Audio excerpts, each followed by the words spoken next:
ako nag-board exam para lang hindi irespeto ng mga katulad yung wala pa lamang nararating sa buhay. Ang kakapal ng mga mukha nyo. Ang OA lang po kasi ng iba dyan, nung panahon po namin, sobra-sobra pa po ang ginagawa ng mga guru sa amin. Yung iba pa nga yan, ang babato ng eraser eh. O sino tinamaan ng eraser dito? Ang mali lang po ni ma'am dito, ano po? Sa panahon ngayon, kapag ang guro ay dumisiplina, masama na po sa paningin ng mga tao. Ang pagdidisiplina ng mga kabataan ang pinaka nakakatakot pag nandito ka sa Pilipinas. Yo, what's up mga lods? It's Miguel Peps TV. Welcome back po sa ating YouTube channel at saka sa ating Facebook page. Tama ba o mali ang ginawa ng isang guro na nag-live po siya habang pinapagalitan po ang kanyang mga estudyante? Yan po ang ating tatalakayin ngayon dahil experience na experience ko po ito nung nag-aaral pa po ako nung high school hanggang college po mga lodi, no? Pero bago po tayo magsimula, kung bago lang kayo sa aking YouTube channel, please click the subscribe button and click yung notification bell and follow nyo po sa Facebook page, Peps TV 2.0. So, eto mga lodi, para magkaroon kayo ng idea, papakita ko po sa inyo yung video ni teacher. Hindi ko na po inalam ang kanyang pangalan at yung eskwelahan kung saan po siya nagtuturo. Basta ang importante po ang mensahe na bibitawan po natin mamaya at ang ating komento. Ito na po mga lodi, panoorin po natin. Nakakalimutan nyo yung boundaries nyo Kakalimutan nyo yung boundaries nyo. Una sa lahat, hindi nyo kami binabayaran dito para magtau-tauhan at gawin yung robot at gawin yung katatawanan sa harapan. Pangalawa, hindi ako nag-board exam para lang hindi irespeto ng mga katulad yung wala pa lamang nararating sa buhay. Hindi po natin alam mga lodi kung ano pong punot dulo, bakit po nagalit ng ganito si ma'am. Basta ang pagkakaalam ko dito, siguro nabastusan si ma'am, hindi nirespeto, at eto nga po ang naging resulta. Tuloy pa po natin mga lodi. Ang kakapal ng mga mukha nyo. Galit na galit si ma'am, oh. Di nyo nga kaya buhayin yung mga sarili nyo? Di kayo marunong rumispeto? Yan mga lods, respeto ang sinisigaw ni ma'am, kaya siguro siya nagkakandalaitin ng ganito. Siguro, ang mga estudyanteng nahawakan niya mga lodi, ang babastos. Yan ang mga estudyante ngayon. Ngayong panahon na ito, wala po kayo makitang estudyante na kagaya po nung 80s, 90s, na kapag nagalit na po ang guro, tatahimik na po. Ngayon po magtatawanan pa yan. Kasi dito sa video na to, parang ang dating, may nagtatatawa pa pong mga estudyante dito. Mag-board exam din kayo para malaman nyo kung hanggang saan kayo. Baka hindi pa nga kayo pumasa Eto na mga lodi, medyo parang name-personal na si ma'am dito. Pero lang po tayo kukomento dito kay ma'am ha. Medyo hindi po maganda, sablay po yung ginawa nyo dito. Pero hindi ko naman sinasabi na lahat ng ginawa nyo dito mali. Sa ugali nyong ganyan, di na nga kayo matalino Sama pa ng ugali. Wala kayong mararating. Yan mga lodi, eto na, wala nang mararating yung mga estudyante. Dito nagkakamali si ma'am. So, eto mga lodi tama o mali ang ginawa ni ma'am? Sa akin, may tama na mali. Bakit? Kasi, matagal na po natin tong nai-encounter. Panahon ko pa po, meron na po gantong guro kung magalit. Ang OA lang po kasi ng iba dyan, akala mo naman talaga nag-aaral. Nung panahon po namin, sobra-sobra pa po ang ginagawa ng mga guro sa amin. Masasakit na salita para kaming matauhan sa aming mga ginagawang kalokohan. Yung iba pa nga yan, ang babato ng eraser O sino tinamaan ng eraser dito? Mas malupit yung sa akin mga lodi kasi tools talaga yon ng automotive. Binato ko ng guru ko noon, pero may nakita po ba kayo na nag-iiyak sa social media nung time na yon? Wala. Ngayon lang naman po kasi nauso to mga lodi. Ang mali lang po ni ma'am dito, nag-live po siya. Kasi kung totoo po na pagmamahal sa iyong estudyante na talagang dinidisiplina mo sila ma'am, hindi mo na kailangan ipakita sa social media yan. Kahit sa loob lang ng classroom yan, mas maiintindihan ko pa kung yung bata ang nag-video at pinost sa social media, talagang magagalit ako doon. Dahil sa panahon ngayon, kapag ang guro ay dumisiplina, masama na po sa paningin ng mga tao. Dahil nga po, may mali na po sa nangyayari sa ating panahon na ito. Kung noon dati nga mga lodi, hindi lang po ito, puro bunganga yung natatanggap namin, meron po talagang physical. Nagreklamo ba kami? Hindi, di ba? Dahil alam namin, isa po itong parte ng pagdidisiplina bilang isang estudyante. At kung wala ka talaga respeto sa iyong guro, ibang usapan na yun, di ba? Kaya nga yung iba dyan, naga-guidance, napapatalsik sa eskwelahan o nakikick out. Ako, muntik na ako noon, mga lodi. Alam niyo po ba bakit ako'y nag-react dito talaga? Kasi ako'y isang bulakbol na estudyante, mga lodi. Aaminin ko yan sa inyo.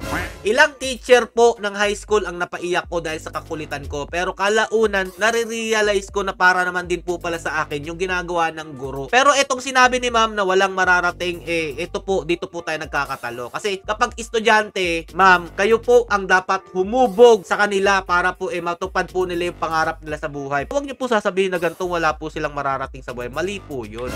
Parang sinabi niyo na lang din po na wala pala akong mararating nung aking kabataan. Pero ano ngayon, yung tinuturing yung matatalino nung estudyante ninyo nung nakaraan, naungusan nung hindi naman matalino, di ba mga lodi? Mas masakit po yun. O sige, tuloy pa po natin to. Ako na nagsasabi sa inyo, wala kayong lugar sa mundo. Grabe naman to si ma'am, ang hard. Eto, nagtatype si Nobe yung may-ari nitong gano'n na to. Parang nirecord niya kasi ito eh. Lover, girl, ano ginagawa nung student? O, di ba? Nagtatanong din siya, ano ba dahilan? Ba't nagagalit si ma'am? Bumaba ka na doon! Ito. Tatawa ka pa? Ito yung sinasabi ko sa inyo, mga lods. Nagagalit na nga si ma'am, parang nambabastos pa yung estudyante. Kakaiba na po talaga ang mga utak ng mga estudyante ngayon, mga lodi, no? Hindi na po nadadaan sa mga galit-galit na mga ganito. Yung akala nyo po, terror na kayo, pero mas terror pa yung estudyante sa inyo. Ano po pinagsimulan yan, mga lodi? Talakayin natin mamaya. Pero unahin natin tong pababastos ng estudyante. At dito ko po nakuha na karapat-dapat naman po talaga magalit si ma'am dahil hindi na nga po siya nire-respeto ng kanyang estudyante. Grato. Ito ha, tingnan nyo ha. Ito. Galing squatter. Masama rin yung boses. Ayan o, dumaan sa harap niya.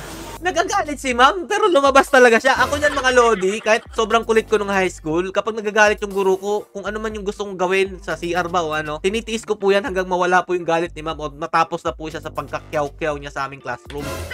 Pero yung estudyante, kung sino man yun, mga lodi, nakitaan ko po talaga ng kabastusan, walang modo, walang takot sa guro. Wala rin po takot sa kanya magulang, sa panigurado yan. Dahil di nga po natatakot sa guro, sa magulang pa kaya. Nang mararating sa buhay. Ayan na, dito po talaga hindi maganda tong sinabi ni ma'am dito na walang mararating sa buhay. Dahil mga lodi, hindi mo po kailangan husgahan ma'am ang iyong mga estudyante. Yung iba po dyan matatalino, pero naungusan ng hindi matalino. Kung hindi nyo lang po matatanong, mga lodi ha, kung hindi ko naman po sa pinagmamayabang, ang grado ko po ng high school, puro po yan palakol, tapos may 5 pula. Nakapagtapos naman po sa awa ng Diyos. Muntik pa nga po akong ma-kick out, mga lodi. Pero naitapos ko po ang aking high school. Kahit di po nagdadala ng libro, kahit papel at saka ballpen lang po yung aking laging dala-dala sa aking bulsa. Okay naman po. Sa college din po, mga lodi, pasang-awa rin na lang naman po ako. Kaya nga po sinasabi ko sa inyo, mga lodi, hindi po totoo yung puro diskarte lang. Kailangan din po ng diploma. Dahil sa pag-aaral po, malalaman nyo po yung proseso paano po kayo makakadiskarte sa tamang panahon. Yan po, mga lodi. Kaya hindi po pwede yung diploma lang o diskarte lang. Dapat dalawa po yan. So, eto mga lodi ha. Gusto ko pong kampihan si ma'am dito at gusto ko po naman talaga siyang ipagtanggol. Ang mali lang po talaga ni ma'am dito, yung pagdidisiplina niya po, inilive niya po. Alam niyo yun, para lang po magkakuha ng atensyon, makuha ng mga kakampi nyo kung tama ba yung ginawa nyo o hindi, inilive nyo po.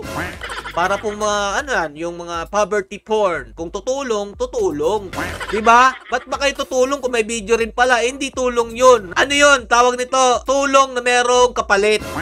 Parang ganito po yung ginawa nyo, ma'am. Disiplina na meron pong kapalit. Hindi ko lang po alam kung sa kasikatan po ba, kasi sa live nyo po sa TikTok yata ito ginawa.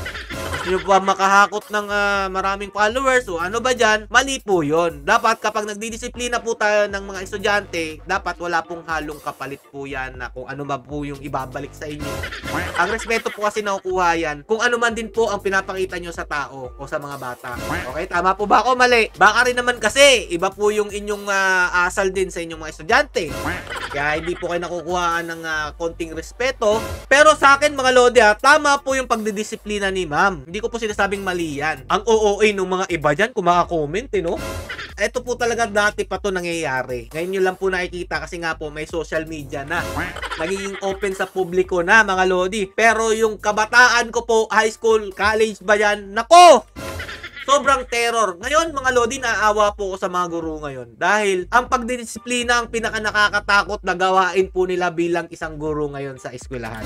Totoo yan, mga lodi. Dahil kapag nagdisiplina ka, may nakita pa nga ako dyan yung isang guro, nagkating yung kanyang estudyante at nasaktan niya. Siguro sobrang pagmamahal niya sa estudyante niya, ayaw niyang mangyari na magkakating yung estudyante at napasama pa siya dahil binidyohan siya nung classmate yata at pinost. Yun po ang nakakainis kasi ang pagdidisiplina ng guro ay napipigilan ng ginawa pong walang kwentang batas dito po mga lodi.